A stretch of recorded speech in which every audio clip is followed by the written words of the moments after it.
Morning guys, welcome to my channel just education. Video में देखा था मतलब पुराने पीवाई की भी 10 क्वेश्चन किए थे, उसी को आज कंटिन्यू करते हुए उसके नेक्स्ट 10 क्वेश्चन करते हैं और कोशिश करेंगे सेम डे में पूरे सेट के क्वेश्चन करना। ठीक है, तो 10 क्वेश्चन में ये है, थोड़ा सा वीडियो शॉर्ट रहती है, इस वजह से अच्छे सॉल्यूशन के साथ कराएं। चलो देखते हैं। ठीक है, और कोई भी अगर डाउट लगता है तो आप कमेंट सेक्शन में पूछ सकते हो, और किस पे वीडियो चाहिए ये भी आप बता सकते हो। अच्छे सॉल्यूशन के बाद साथ ही बताऊंगा। ठीक है, एक आध क्वेश्चन ऐसा होता है कि लेंदी होता है, ये एग्जामिनर पूछता है, डिफरेंस करना होता है उसको, इस वजह से बच्चों में वरना सबको कैसे ले पाएगा। ठीक है, तो स्टार्ट कर लेते हैं पहले क्वेश्चन से। पहले आप क्वेश्चन पढ़ना, ठीक है, उसके बाद आगे बढ़ते हैं। पहले एक बार आप वीडियो पॉज करना, क्वेश्चन पढ़ना। ठीक है, चलो ये वाला क्वेश्चन देख लेते हैं अभी।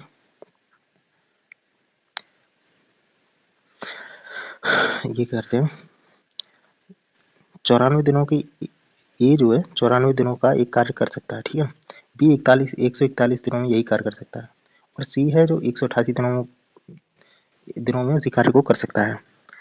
तो इसमें दिया है ए 94, बी 141, सी 188। ठीक है, और कर सकता है पहले दिन ए करता है, मतलब अल्टरनेटिव वाले में साइकिल चलेगी यहाँ पे। दूसरे दिन बी और सी करते हैं एक साथ, और तीसरे दिन ए और सी। तो पहले दिन ए करेगा, दूसरे दिन बी और सी, तीसरे दिन ए और सी। यदि इस चक्र को दोहराते हैं तो कुल कितने दिनों में कार्य पूरा हो सकता है। इजी है, थोड़ा टाइम टेकिंग हो जाता है, इस वजह से अगर आपका एग्जाम में आए तो मैं ये बोलूंगा कि आप बाद में करें, लेकिन मैं तो यहाँ एग्जाम की उससे नहीं, आपको समझाने की पर्पज से बता रहा हूँ, तो मैं कराता हुआ चल रहा हूँ। ठीक है, तो स्टार्ट कर लेते हैं। यहाँ पे ये है, अरे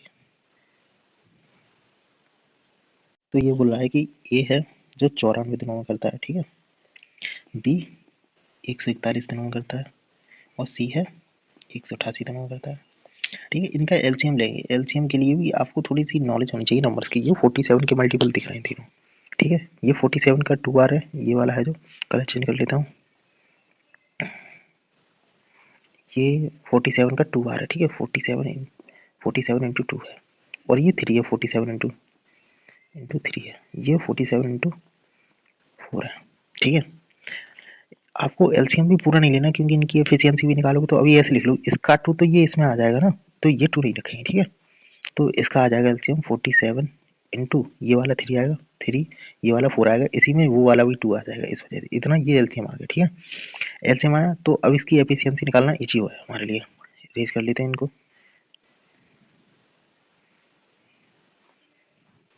देखिए अब बहुत इजीली निकल आएगा 94।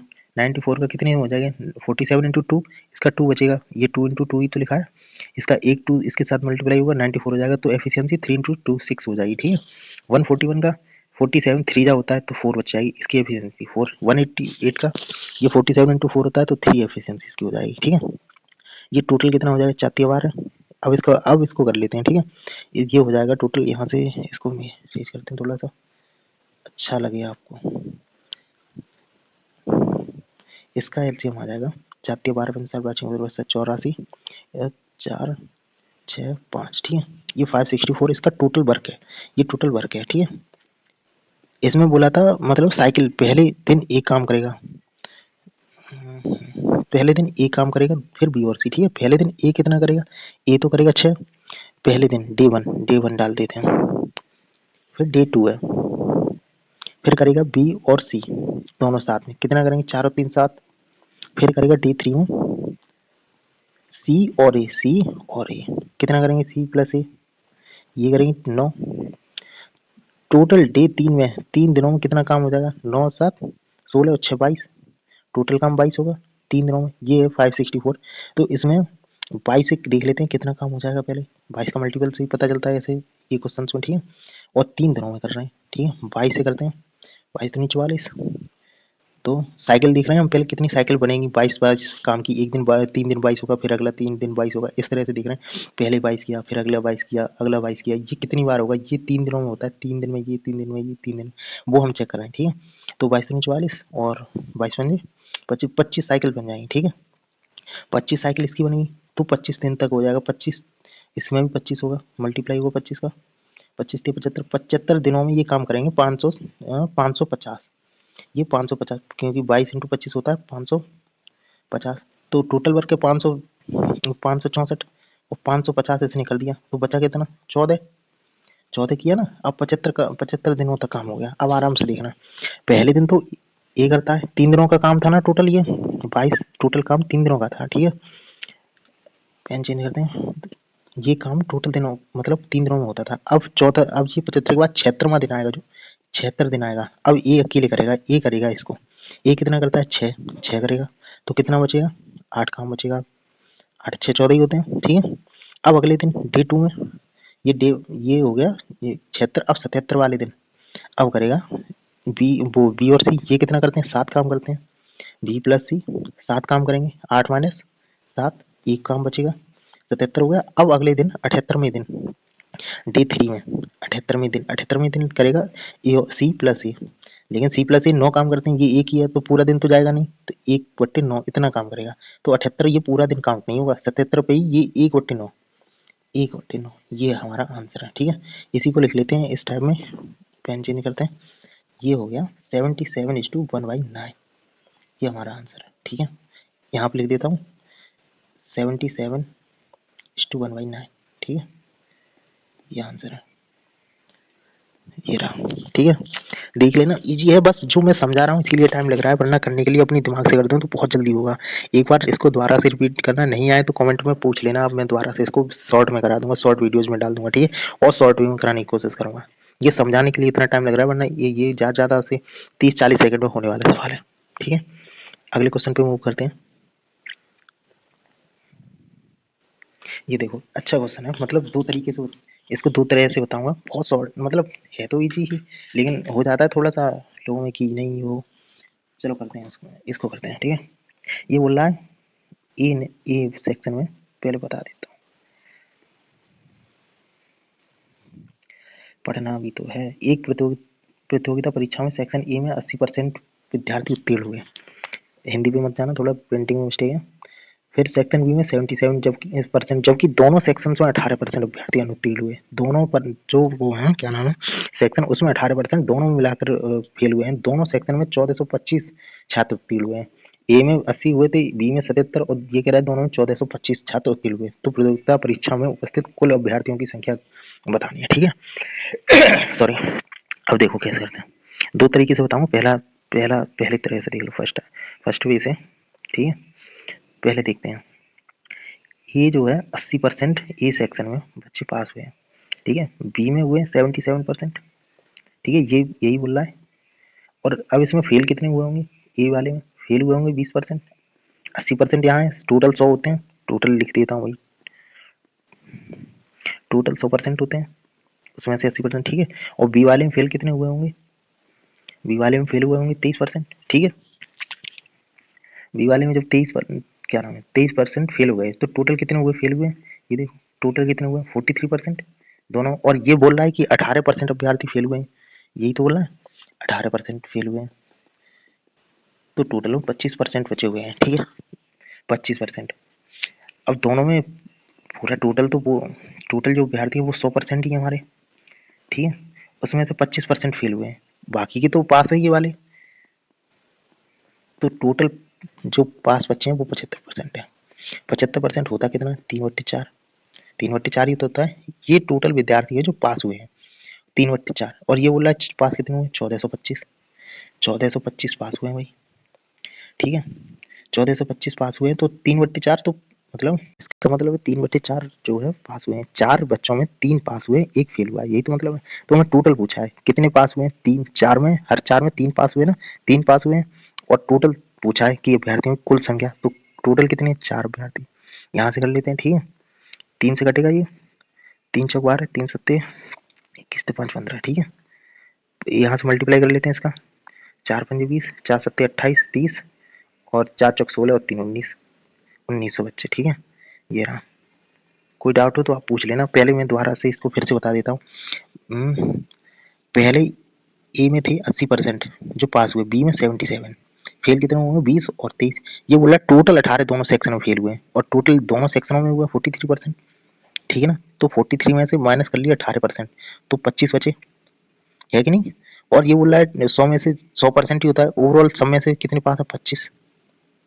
25% फेल हुए थे ना, तो 75 पास हुए होंगे, 75% की ही फ्रैक्शन वैल्यू होती है 3/4। अब आप ऐसे ना समझो, ये देखो, तीन अगर 75% ऐसे निकालते हैं, आप ये देखो, 1425 75% पास हुए तो कितने हुए होंगे? तो इसका भी यही तो मतलब है, 3/4 ही तो आएगा यहाँ।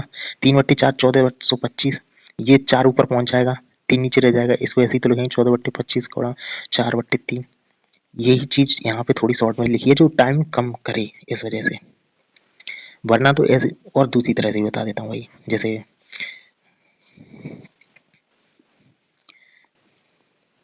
देखो, ये 1425 है, इसमें से 75% बच्चे पास हुए हैं, टोटल पूछ रहा है, टोटल अभ्यर्थी हमारे 100 हैं, 100%।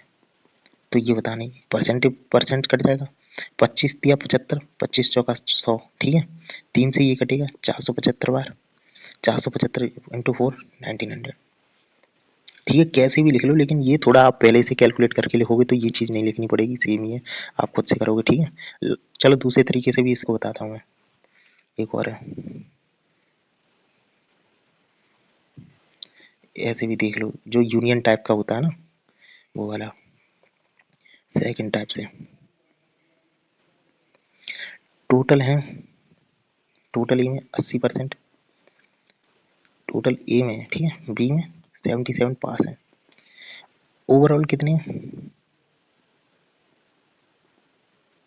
ओवरऑल जो फेल होके बचे हैं, पास जो 18% ये बोल रहा है ना, तो ओवरऑल 100 में से ही घटेंगे, 100% में से घटा लिया 18%, तो कितने 82% होंगे, ठीक है, 82% पास है, लेकिन पास कितने, 80 इसमें 77 इसमें, 80% प्लस 77%, और ये बोल रहा है कि 82% है, तो 82% दोनों सेक्शन ही कट जाएंगे, ये कितने बचेंगे, 80 ये कट गए, दो बचे इसमें से, 80 इसमें से ये गए और ये दो बच गए ना, ठीक है, दो इसमें से घटा लेंगे 77 में से, तो कितने बचेंगे 75%, ये तो बचा 75%, तो 75 ही तो पास है, तो ये कह रहा है 1425 पास है, 1425 75% पास है, 75% ये रहे, और 100% की पूछिए टोटल अभ्यर्थी, ये रहे टोटल अभ्यर्थी पूछे हुए, 100% टोटल है हमारे, ठीक है, 25 के 75, 25 चौका 100, 3 से ये कट जाएगा, 475 टाइम्स, तो इनका कितना आ जाएगा 1900, यही है आंसर, ठीक है। अब दोनों तरह से जैसे भी हो वैसे देख लेना, ठीक है। अब चलो नेक्स्ट पे चलते हैं, और कोई भी डाउट लगे तो आप पूछ लेना कमेंट बॉक्स में, ठीक है। ये देखो इजी है, उसी की तरह है, मतलब ज़्यादा इसमें साइक्लिक प्रोसेस नहीं दिया, इस वजह से थोड़ा इजी पड़ जाता है। अभी देखो, सॉरी, एबीसी क्रम से 729, 486 और 1458 दिनों में एक कार्य को कर सकते हैं, ठीक है। एक साथ कार्य करते हुए उसी कार्य को कितने दिनों में पूरा करेंगे, एक साथ काम करेंगे तो कितने दिनों में पूरा करेंगे, ये बोला है, ठीक है। पहले तो अगर कैलकुलेशन आपकी ठीक है तो अच्छी बात है, जैसे ए करेगा 729 दिनों में, बी करेगा 486 डेज में, सी करेगा 1458 में, ठीक है। इनका टोटल वर्क निकाल लेते हैं, टोटल वर्क निकालने के लिए एलसीएम लेंगे, ठीक है, एलसीएम लेते हैं इनका। ये देखो ये 243 का मल्टीपल है, ठीक है, ये 243 का सभी मल्टीपल है, और दूसरी बात इन सब का एलसीएम भी यही हो जाएगा, क्योंकि ये 243 इंटू 6 है, ये 243 इंटू 2 है, ठीक है, ये 243 इंटू वो सॉरी 243 इंटू 3 है, इसीलिए, ठीक है। तो इनका टोटल वर्क 1458 ही आ जाएगा, है कि नहीं, 1458 ही आ जाएगा। तो इनका टोटल टाइम वो निकाल लेते हैं, एफिशिएंसी निकालेंगे, एफिशिएंसी निकाल लेंगे, ठीक है। इसको रेज कर देते हैं थोड़ा सा, कलर चेंज करते हैं, एफिशिएंसी इसकी आ जाएगी 2 टाइम्स 729 इंटू 2 होता है 14 15 8, और इसकी आ जाएगी 3, इसकी आ जाएगी 1, ठीक है। ये पूछ रहा है टोटल एक साथ कितने दिनों करेंगे, एक साथ कितना काम करेंगे, 3 2 5 और 1 6, 6 टोटल काम ये है, 6 काम करते हैं ये, तो कितना हो जाएगा 6 दूनी 12, 6 चौक 24, 6 तीन 18, 243 काम करेंगे ये टोटल, एक 243 डेज में काम करते हैं, ठीक है, कोई दिक्कत।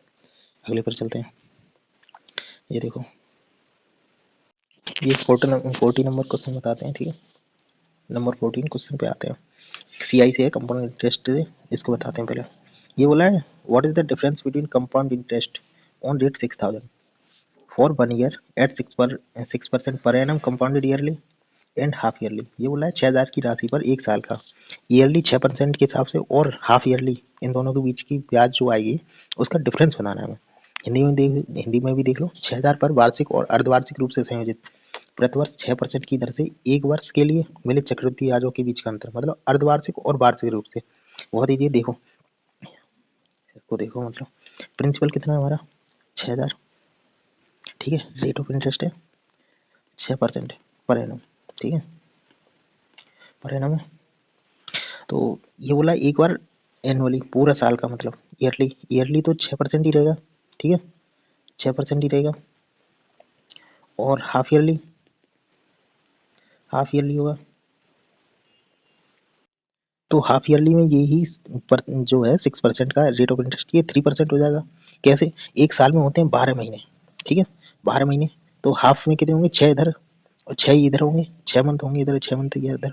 एक साल में 12 हैं, 6 में पूछे हैं, ऐसे बता देता हूँ कैसे निकले, 6 दूनी 12, 2 3 6, 3% का होगा। हर ईयरली, हाफ ईयरली पे 3% रेट ऑफ इंटरेस्ट है, ठीक है। तो पूछा है इनके बीच का डिफरेंस, के बीच का अंतर पूछा है। पहले ही साल पे कितना मिलेगा, 6%, इसको एक साल में।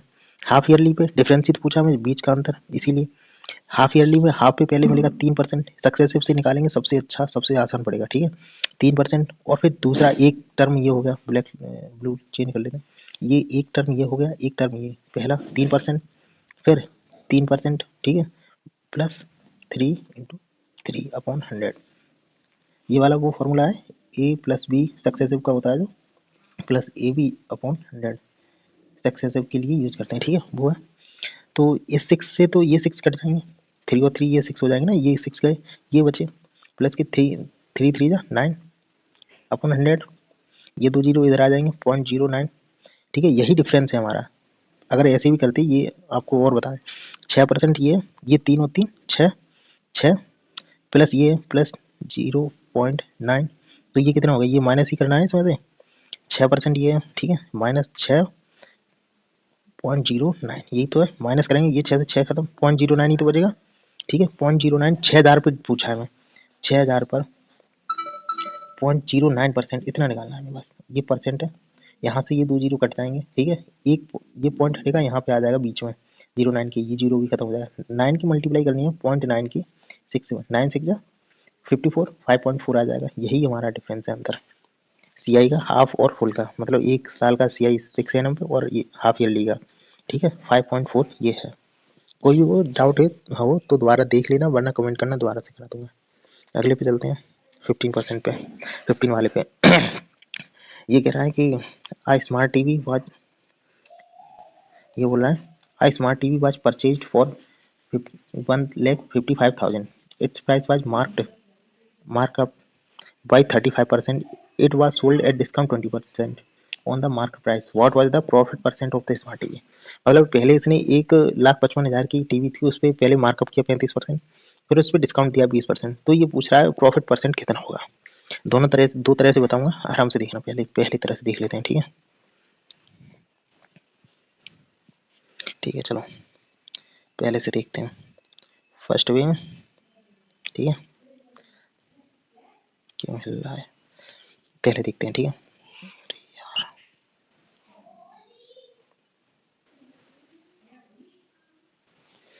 ठीक है,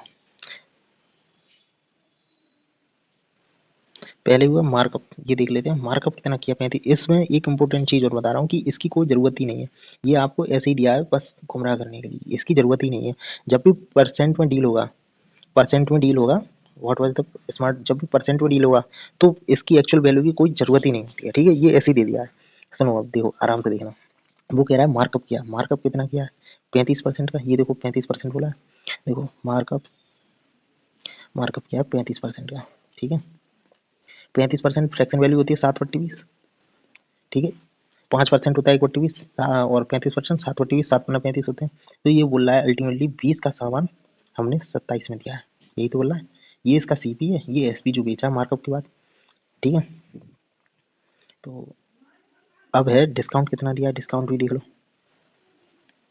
20% का डिस्काउंट किया है, कितना होता है फ्रैक्शन वैल्यू 1/5, मतलब अल्टीमेटली 5 का सामान 4 में बेचा है, ठीक है। इसको देखो टोटल सीपी कितना हुआ, 20 × 100, और ये एसपी कितने में बेचा है इसने, 2700 का 108, कितना प्रॉफिट हुआ है 8% का, यही आंसर है 8% का, ठीक है। कोई दिक्कत, कोई परेशानी, मार्कअप सीपी पे करते हैं, ठीक है, सीपी पे मार्कअप किया है, ठीक है। दूसरी तरह से भी बता देता हूँ एक बार, इसी कर लूँ क्या, चलो इसको रेज कर लेते हैं पहले, देखो अब दूसरी तरह से भी बता देता हूँ, ठीक है। चेंज कर लेते हैं कलर, रेड ले लेते हैं, सेकंड भी मूवी देख लो। कोई भी चीज़ होती है, सीपी कितना था, सीपी 100% था, ठीक है, 100 था। हम एक्चुअल वैल्यू की जरूरत नहीं पड़ती है, ये बात ध्यान रखना जब भी परसेंट में डील होता है। तो मार्कअप कितना किया उसने, मार्कअप किया 100%, 100 पे 35 का, कितने की वैल्यू हो गई 135%, 135 का सामान हो गया जो भी था, ठीक है, 135 का सामान हुआ। अब वो बोल रहा है कि 20%, मतलब 20% का डिस्काउंट किया, डिस्काउंट 20% का किया, 135 पे 20% का डिस्काउंट किया, तो 20% इसका होता है 27। अब मैं बताता हूँ, एक अच्छी चीज़ सिखाता हूँ, ठीक है। पहले कॉर्नर में देखते हैं, ये देखो, जब भी निकालना हो 20, 30, 40 और मतलब फ्रैक्शन वैल्यू 25, 30 ऐसे, तो इजी कैसे निकालते हैं, 135 का हमें 20% निकालना था, तो मैंने क्या किया, पहले इसका 10% निकाला, 10% सबसे इजी, 10% होता है, 10% होता है 1/10, ठीक है। 135 का 10% निकाला तो इजी, एक ये सिर्फ पॉइंट लग जाएगा, 0 कटेगा। 20%, 13.5 का 20%, इसी का डबल, 13, 13.5 मतलब 13.5 का डबल 27, तो 20% निकला है, यही हमारा 20% है। चाहे निकाल के देख लेना, आप कुछ भी लेना, ठीक है। ये बहुत ईजी पड़ता है, अगर 25 होता तो इसका और आधा कर लेते, तब हम जोड़ लेते उसमें, ठीक है। अब देखो 135 का सामान पे 20% का हमें डिस्काउंट मिला है, ठीक है, तो 27 कम हुए, कितना हुआ 108। अल्टीमेट सीपी कितना था 100, कितना प्रॉफिट हुआ है, 100 का सामान 108 में बिका है, तो 8% का प्रॉफिट हुआ है, ये आंसर है, ठीक है। कोई दिक्कत, चलो आगे बढ़ते हैं अगले क्वेश्चन पे। ये देखो 16 वाला, ये बोला है 3 numbers are in the ratio 15, 70, 90. Difference between thrice the third number and the sum of first and second number is 625. Find the difference between the first and third number. बहुत ईजी है, जो क्वेश्चन में बोला है सिर्फ वही करना है हमें, आगे और कुछ नहीं, ठीक है। अब देखो पहले 3 नंबर है 15, 17 और 19, ठीक है। ये बोला है 3 संख्याएं 15, 17, 19 के अनुपात में, 15, 17, 19 के अनुपात में, तीसरी संख्या का 9 होना, ये थर्ड नंबर है, जो भी संख्या होगी, एक्स वैक्स नहीं मानना है, ये डायरेक्ट लेते हैं, ठीक है। इसका 3 होना, पहली और दूसरी संख्या के योग के, पहली ये है, दूसरी ये है, पहली और दूसरी के योग के, पहली और दूसरी का योग कितना होगा 17, 15, 30, 32, है ना, ये है 57, 3 गुना 57 और ये 32, पहली और तीसरी संख्या के बीच का अंतर, इसका डिफरेंस दिया हुआ है, ठीक है। 7 में से 2 गए 5 बचे, 5 में से 3 गए 2 बचे 25, इसका डिफरेंस दिया है 625, मतलब 25 टाइम्स है। पहली और तीसरी संख्या के बीच का अंतर बताना है, पहली और तीसरी के बीच का अंतर क्या है, पहली ये है तीसरी ये है, ठीक है। इनके बीच का डिफरेंस कितना है 4, 4 की वैल्यू बतानी हो, एक की वैल्यू 25 है, 4 की कितनी हो जाएगी 25 चौका 100, 25 चौका 100 है ना, 100 आंसर है, ठीक है। बहुत ईजी था, जो क्वेश्चन में बोला है सिर्फ वही करना है, आगे कुछ नहीं करना है, ठीक है। अगले पे चलते हैं। ये देखो समांतर श्रेणी का, ये मतलब पिछले वाले में ज्योमेट्रिक प्रोग्रेशन का बताया था, इसमें समांतर श्रेणी का है, ठीक है। ये देखो 17 में the 17th and first term of an AP are 315 and 251 respectively. Find the sum of 24th term. 24वें पद का हमें ये बताना है, इसका क्या नाम है, डिफरेंस बताना है, ठीक है। तो ये देखो इजी है, पेन स्विच आउट करके यहाँ से लेते हैं, ये है ए एन, ठीक है। ये फॉर्मूला होता है इसका, एन टर्म निकालने का, इसका ये याद कर लेगा, इम्पोर्टेंट है। ये क्या है फर्स्ट टर्म में, ठीक है। एन जो टर्म निकालना है फाइंड करेंगे हम फाइंडिंग टर्म में, ये डी है सॉरी, और डी क्या है, इसका जो डिफरेंस है कॉमन डिफरेंस, ठीक है, कॉमन डिफरेंस है, इसमें सिर्फ वैल्यू पुट करनी है, तो कर लेते हैं उनको आराम से, सॉरी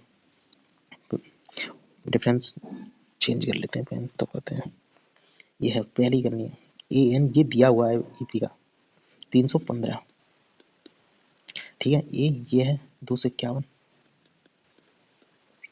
प्लस एन कितना दिया है 17, 17 टर्म है। पहले हमें डी निकालना है, उसके लिए जो हम दोनों ये चीज़ें बताएंगे। ठीक, पहले डी फाइंड आउट करना पड़ेगा क्योंकि डी हमारे पास कॉमन डिफरेंस नहीं है, इस वजह से ये यूज़ कर रहे हैं ये वाला फॉर्मूला। ठीक है, 2 से 51, 17 माइनस 1 इंटू डी। ठीक है, ये 16 हो जाएगा यहाँ पे, ये 16 डी यहाँ पे मल्टीप्लाई है, ये इधर आके कट जाएगा। ठीक है, इधर से कटेगा, कितना हो चुका 64, 15 ये क्या, और इधर 49 बचेंगे, 49 और 15 64 होते हैं। ये 16 डी, 16 चौका 64, डी कितना आ गया 4। अब सम निकालना है, जो ये इसने पूछा है सम अप टू 24 टर्म, 24वें टर्म का सम निकालना है। उसके लिए फॉर्मूला अलग होता है, ये तो एन टर्म निकालने का होता है, जो जिसमें डी हमें चाहिए था, डी इसमें था नहीं, इस वजह से हमें ये निकालना पड़ा इससे। तो हाँ, ये वही देख लो, इसका फॉर्मूला जो सम निकालना होता है उसका फॉर्मूला है N by two A plus N minus 1 into D, ये होता है। ठीक है, ग्राफ में बंद कर देते हैं इसको, इम्पोर्टेंट है, याद कर लेना। ठीक है, यहाँ पे सिंपली वैल्यू पुट करनी है हमें, और कुछ नहीं करना है। इसमें भी सेम वही है, एन टर्म जो फाइंड करेंगे, और वो वैल्यू कहो तो लिखते हैं या डायरेक्ट लिखते हैं, यहाँ पे वैल्यू कहाँ लिखेंगे। 24 टर्म निकालना है हमें, 24 वाला, 24/2 एन की वैल्यू है, जो एन की वैल्यू है 24, यहाँ पे दी हुई है, ये है। ठीक है, आगे 2 इंटू ए, ये तो हमारा ये दिया हुआ है 251 प्लस 24 माइनस 1 इंटू डी कितना 4, ये निकाला था जो, ये है। ठीक है, थोड़ा सा रेज कर लेते हैं इसको,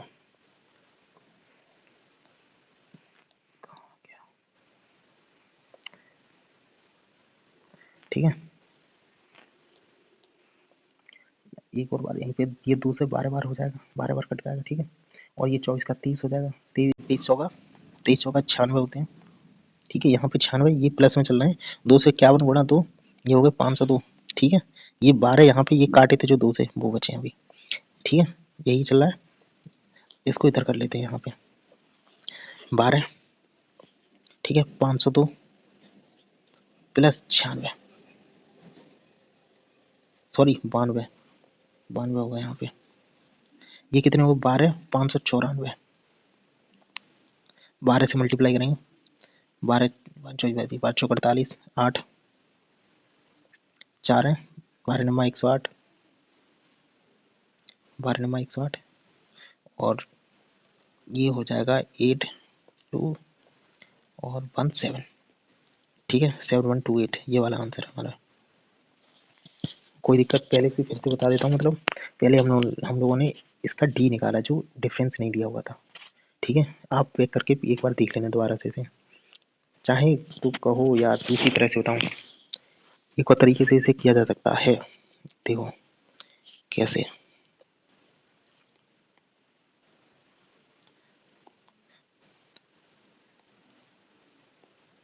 एक और तरह से हो सकता है। देखो, इसमें दिमाग थोड़ा ज़्यादा लगेगा, थोड़ा सा ही ज़्यादा। सेकंड वे में बताता हूँ, इसने पूछा है 17th टर्म दिया हुआ है ये, और फर्स्ट दिया है। ठीक है, इसके बीच का डिफरेंस कितना है 351 माइनस 251, यही तो दिया है। सॉरी, क्या कर रहा हूँ, ये दिया है 315 माइनस 251, कितना डिफरेंस है 64। डी बहुत जल्दी निकलेगा ऐसे, इनका कॉमन डिफरेंस। टर्म कितनी है 17, 17 माइनस 1, कितनी गैप बनी होंगी 64 की 16, क्योंकि ये 17 माइनस 1 करेंगे ना, 17 माइनस 1, 17 टर्म है, 17 टर्म है, और एक पहला ऐसे काउंट करेंगे, पहला दूसरा तीसरा ऐसे करके 17 तक लेके जाएंगे ना, तो एक गैप ये बच जाता है ना बीच में, तो 17 माइनस 1 निकालते हैं तो 16 आएगा। ठीक है, यही तो आएगा। अब देखो 17 माइनस 1, 16 गैप, 16 गैप पे कितनी है 64, 64 का हर एक गैप है, तो 16 पे कितने होंगे, सॉरी 16 पे 4, यही तो हमारा कॉमन डिफरेंस है, यही कॉमन डिफरेंस है, डी इक्वल टू 4 मिल गया हमें। ठीक है, जो हम उसमें फाइंड आउट कर रहे थे वो 4 मिल गया तुरंत ही। अब देखो 12वां जो 12th है, इसका एवरेज देखेंगे 17, और इसका ये 24वां टर्म पूछा है ना, तो 24 का एवरेज में कितना होगा 12वां और 13, जो टर्म होते हैं इवन होते हैं, जब इवन टर्म होते हैं तो उनका 2 का एवरेज लेके करते हैं, 12 टर्म और 13th, है ना। तो 12वां पद और हमें 13 इसका निकालना है इनका, तब बात बनेगी। बस वो आसानी से निकालेंगे। 12वां कैसे निकलेगा 251, उसी फॉर्मूले से ए उसी फॉर्मूले से A plus N minus one बारे में है N minus one into D. D कितना है 4 जो हमने फाइंड आउट कर लिया, डी 4 रख लेंगे। ठीक है, इसको डी जो हमने 4 फाइंड आउट कर लिया तो कितना हो गया 12 माइनस 1 11, 11 चौक 44। ठीक है, 251 ये है, कितना होगा 44 और 51 295, 12 निकल गया। अब 13th वाला और निकाल लेना है बस हमें। 13th वाले में 251, ए की वैल्यू ये दी हुई है 251 प्लस 13 माइनस 1 इंटू 4। ठीक है, ये 12 हो जाएंगे, 12 इंटू 4 प्लस 251 कितना हो गया 548 और 51 299, ये 13 टर्म निकला है। ठीक है, इनका एवरेज 295 और 299 इतना तो आपको पता होगा इनका एवरेज। नॉर्मली वैसे एवरेज निकालेंगे, इन दोनों को जोड़ के निकालेंगे, आधा करेंगे, है ना। कैसे निकलेगा ए प्लस बी बाई टू, मतलब जितने नंबर होते हैं उतने ही टर्म से डिवाइड करते हैं। तो इनका तो वैसे भी हमें दिख रहा है हम इससे कंपैरिजन कर लेते हैं 297 से, इधर दो ज़्यादा है दो कम है, इधर दो ज़्यादा, तो यही एवरेज रहा होगा। तो 24 वाला टर्म हमें पूछना है, एवरेज कितना है 297 इंटू 24 कर देंगे तो हमारा निकल आएगा 71,228। आप देख लेना मल्टीप्लाई करके। ठीक है, यही होगा। ये मतलब थोड़ा सा टेक्निकल है लेकिन आप समझ जाओगे। वैसे ऐसे ही करना है। 17 टर्म था उसमें से फर्स्ट घटाया हमें तो पता चला 64 के गैप है, 64 के गैप से तो 16 मतलब कितने टर्म थे 16, 17 माइनस 1 क्योंकि एक अपने छोड़ देते हैं 17 में, तो कितने गैप बने होंगे 4 4 का गैप बना होगा। डी हमें मिल गया तुरंत ही 4। फिर आपको पता है एवरेज, एवरेज से तुरंत निकल आता है जो मतलब टर्म होता है उसकी। तो हमने देखा 24 टर्म है, अगर 23 होते तो 12 हो जाता, है ना, तो 12 हो जाता, लेकिन 24 थे तो 12 प्लस 13 का एवरेज होगा, वही 24 का मिडिल टर्म होगा। ठीक है, मिडिल टर्म होगा। तो पहले हमने 12 का निकाला फिर 13 का, इन दोनों का एवरेज था 297, बहुत ईजी था, सामने से दिख रहा है। और 24 टर्म निकालना था, 24 जो एज वाले सवाल नहीं करते हैं एवरेज वाले की इतने लोग छोड़ के चले गए इतने थे, वो उसी टाइप में थोड़ा आ गया ये। 24 का मल्टीप्लाई किया आपका, ये आंसर आ गया। ठीक है, आगे बढ़ते हैं। 18 वाला देखो,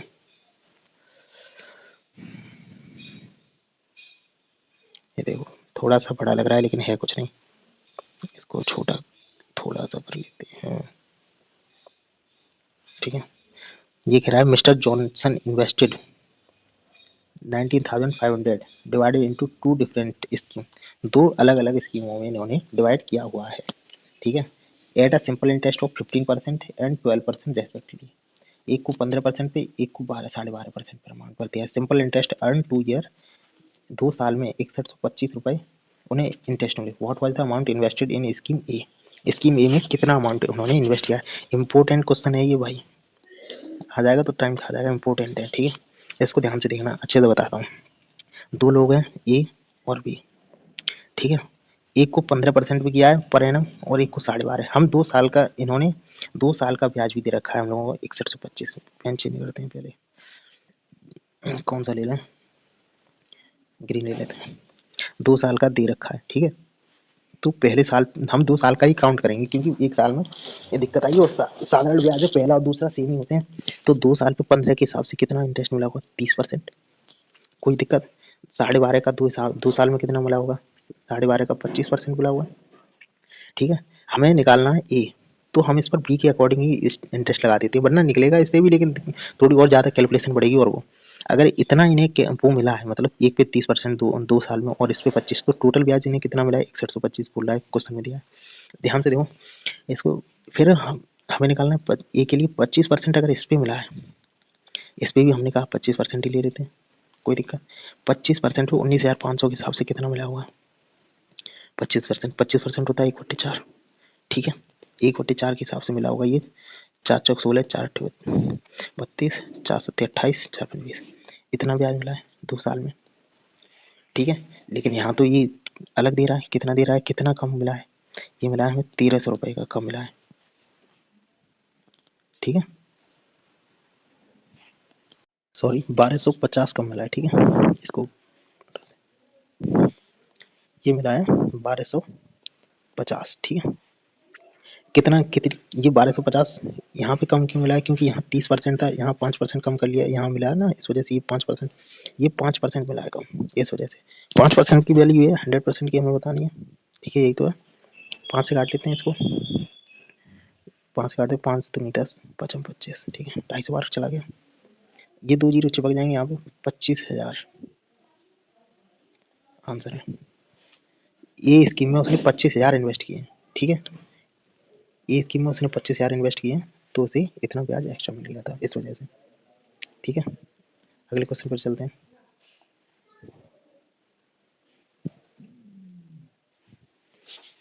ये देखो, a person cycles from hostel to college at a speed of 20 kilometre and reaches 6.5, ये कह रहा है 6.5, थोड़ा सा छोटा कर लेते हैं, अब सही है। reaches 16.5 minutes late. If he cycles at a speed of 24 kilometre per hour, reaches 16.5 minutes पहले अर्ली पहुंच जाता है। Find the distance between hostel and college. ये बार बार आने वाला सवाल है, देखो बहुत ईजी होता है, लेकिन कई बार पूछा जा चुका है, तो इसको देखो। स्पीड दी हुई है इनकी, स्पीड का रेशियो है S1 S2, ठीक है, कितना है 20 और 24, ठीक है। रेशियो ले लेते हैं इनका 5:6, ठीक है, 5:6, 4 से काट लिया, 4 5 4 24। टाइम का रेशियो क्या आएगा, टाइम का बिल्कुल डिफरेंस आएगा, उल्टा आएगा, मतलब क्योंकि स्पीड की इन्वर्सली प्रोपोर्शनल होता है टाइम, इस वजह से टाइम का रेशियो कितना हुआ 6:5, ठीक है। टोटल टाइम 16 मिनट इधर चल, ये कम लग रही है, लेट पहुंचता है, इधर 16 मिनट पहले पहुंच जाता है, तो टोटल कितना हो गया 32 मिनट, क्योंकि देखो एक बॉर्डर के इस पार है, एक इस पार, ये लेट हो रहा है, ठीक है, एक ये इतना कवर और ज़्यादा कर लिया, तो कितना हो गया टोटल 16.5, ये था 16.5, ये तो प्लस हो जाएगा ये, क्योंकि इस पार है कर लिया 33। ये कह रहा है कि एक्चुअल टाइम 33, ये कह रहा है इतने इसने स्पीड बढ़ाई है ये एक की, तो टाइम में डिफरेंस कितना है 33 मिनट का, 16.5 ये थे, 16.5 ये 33 मिनट का। एक्चुअल टाइम निकालेंगे तभी तो हमें पता चलेगा दूरी कितनी है, क्योंकि डिस्टेंस इक्वल टू होता है स्पीड इनटू टाइम। डिस्टेंस हमें निकालनी है तो टाइम भी कंपलसरी निकालना, तो 33 मिनट लगती है इसको। इधर 33 छः मिनट ये लग रही है, 6 यूनिट की वैल्यू कितनी हो जाएगी 33 गुणा 6, 6×18, 6×18 19, 198 मिनट, ठीक है, 198 मिनट की हो गई। तो ये कह रहा है 20 किलोमीटर की स्पीड से चलता है, 20 स्पीड ये दे रखी है इसकी 20 किलोमीटर पर आवर की, कहीं से भी ले लो, इधर का निकाला इस वजह से इधर का लेते तो उधर से करते। 198 मिनट है, इसको घंटे में लेंगे 60 आ जाएगा, ये 60 से कट जाएगा 3 बार, ये 3 से ये कट जाएगा 66 किलोमीटर, यही आंसर है।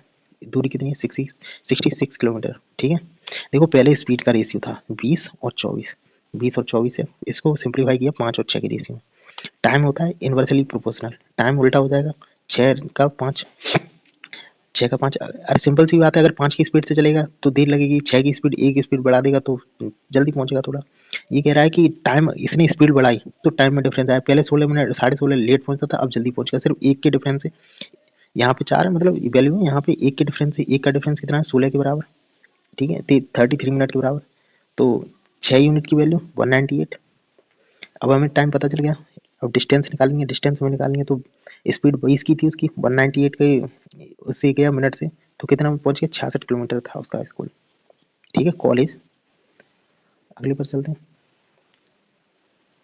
चलो इसे एक और से बता देता हूँ, एक शॉर्ट फॉर्मूला है जो याद करो, याद रहेगा तो पेपर में, ठीक है, ये थोड़ा याद करने के ऊपर है, तुरंत हो तुरंत जाएगा, ठीक है। ये देखो, इसको जब भी डिस्टेंस मतलब पूछी जाती है, डिस्टेंस पूछ रहे हैं, कॉमन है कि आने जाने का उसका, तो फॉर्मूला होता है S1 into S2 upon S2 minus S1, ठीक है। तो इसमें सिर्फ वैल्यू रखनी है अभी, S1 कितना 20, S2 कितना है 24 अपॉन 24 माइनस 20, टाइम कितना है 16.5 मिनट की, ये हो रही है डेल्टा टी है, ठीक है, 16.5 मिनट इधर है, 16.5 मिनट ये पहले पहुंच गया, अब ये जल्दी पहुंच गया, ये लेट पहुंचा था, तो ओवरऑल होगी 33 मिनट है, घंटे में लेंगे 60, ठीक है। अब कर लेते हैं, 3 से ये 11, 3 से 20 बार, ठीक है, 20 गुणा 24 अपन 4 4 6 24, और ये 11/20 था, 20 से ये कट गया, तो कितना आ गया 11 छक्के 66, ये 66 किलोमीटर आ गया आंसर, ठीक है, हो गया, इजी था। अब इसको देखो, ये बहुत बहुत मतलब अच्छा लेवल का है, मतलब थोड़ा सा ट्रिकी है, वैसे बोर्ड मार्क्स में बोलेंगे ये ऐसे वैसे, अच्छा क्वेश्चन है, ध्यान से देखो इसे। ये पहले ये पावर है इसकी, मैं पहले ये पावर नीचे आ गई है, ठीक है, पहले इसे ठीक से लिख देता हूँ। 13 गुणा 13 की पावर 3 डिवाइड बाई 169 इंटू 13 की पावर 3 और ये है 28561 की पावर 2, ठीक है। और इसके बराबर में 13 और इसकी वैल्यू निकालनी है। अब देखो ये है 13 इंटू 13, इनकी पावर 2 है तो इसे लिख सकते हैं 13 इंटू 13 की पावर 2 इंटू 3, यही तो लिखा हुआ है। ये है 169, 13 का स्क्वायर है, 13 का स्क्वायर है और इंटू में 13 है, ये 3 है। ये क्या होता है, 3 तक तो सभी को पता है 13 की पावर 3 होता है।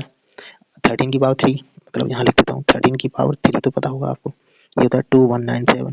ये 13 की पावर 4 है। कुछ प्राइम नंबर्स की याद रख लिया करो, 561 ये इम्पोर्टेंट है, ठीक है। तो ये है 13 की पावर 4 की भी पावर 2, ये 13, ठीक है। अब देखो इसको हटा देता हूँ, ये सॉरी इसको हटा देता हूँ, क्यों नहीं हट रहा है। अब देखो 13 का स्क्वायर है, ये आपस में वो हो जाती है, क्या नाम है, अरे मल्टीप्लाई हो जाती है जब पावर के ऊपर पावर होती है। तो ये हो गया 13 की पावर 6 डिवाइडेड, ये 13 की 2 है, मल्टीप्लाई में होती है, इसकी भी पावर 1 है, ये जुड़ जाएंगे आपस में मल्टीप्लाई में। इसके ऊपर ये 3 है, ये होगा 13, 2 और एक 3 की पावर 3 इंटू ये 4 के ऊपर है तो इसमें मल्टीप्लाई होगा 13 इंटू 4 इंटू 2 पावर से ये 13 है। 13 की पावर 6 यहाँ पे डिवाइडेड बाई 13 की पावर 3 इंटू 3 मल्टीप्लाई होगा, ये हो जाएगा 9, 13 की पावर 9, ये हो गया 13 की पावर 14, सॉरी ये हो गया 13 की पावर 8, ठीक है। और ये भी इसकी पावर है, सॉरी ये इसकी पावर है, पावर पूछी है, ठीक है। ये 13 की कितनी पावर है, तो ये 13 के ऊपर पावर पूछी है इसने।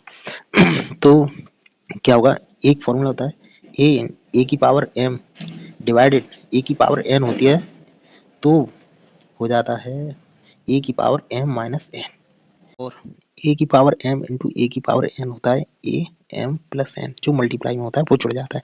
तो यही दोनों चीजें लगेंगी यहाँ पर, ठीक है। देखो ये डिवाइड में ये मल्टीप्लाई जुड़ जाएगा, 13 की पावर 6 डिवाइड में ये तो घटेगी -9, ये जुड़ जाएगी क्योंकि यहाँ मल्टीप्लाई में 8, ठीक है। इधर 13 की पावर हमसे पूछी है, तो माइनस माइनस के 3 बचेंगे यहाँ पे, 6 3 होते हैं, ये 3 यहाँ से कट जाएंगे, ठीक है। 13 की पावर 5 और ये 13, जब बेस इक्वल होते हैं तो पावर आपस में कंपेयर कर लेते हैं, तो 5 पावर है, क्वेश्चन मार्क में यही आंसर है हमारा 5, ठीक है। कोई दिक्कत, यहाँ पे था 13 इंटू 13 की पावर, ये एक ये थी एक ये थी, ये जुड़ गई आपस में, 2 हो गई, एक और एक 2, क्योंकि इनटू में होती है तो जुड़ जाती हैं, तो जुड़ गई। ये जब पावर की भी पावर होती है, ये होती है ए की पावर m की पावर n, तो हो जाती है ए की पावर m इंटू n, ठीक है। तो ये जुड़ गई, ये मल्टीप्लाई हुई, 3 दूनी 6 हुई यहाँ पे। ये देखो 169 की पावर 169 इंटू 13 था, तो 13 की पावर स्क्वायर होता है ये 169 13 का, 13 की पावर एक ये है 1, और इसकी भी होल पावर 13 है, तो ये कितनी होगी, ये जुड़ी पहले, तो और एक 3, 3 का भी 3 पावर ओवरऑल है, ये वाला फॉर्मूला लगा, फिर 3 इंटू 3 9 हो गई। ऐसे ये था 28561, ये 13 की पावर 4 होता है, उसकी भी होल पावर 2 थी, तो 4 दूनी 8, 4 2 8, ठीक है, यहाँ पे आ गए। और ये 13 की पावर पूछी थी हमसे, यहाँ पे आ गए। ये जब डिवाइड में होता है तो पावर घटती है, मल्टीप्लाई में होता है तो जुड़ती है, ठीक है। 6 माइनस 9 प्लस 8, 8 अच्छा 14 माइनस 9 5 बचेंगे, 5 आ गए यहाँ, 13 की पावर 5, और इस पे बेस जब इक्वल होता है तो कंपेयर कर लेते हैं, क्वेश्चन मार्क की जगह 5 आएगा, यही आंसर है हमारा। Okay, thanks for watching video, और आपका कोई भी डाउट हो तो आप मुझसे पूछ सकते हैं, और कोई भी सजेशन देना हो तो आप बता सकते हैं, ठीक है। Thank you so much and best of luck.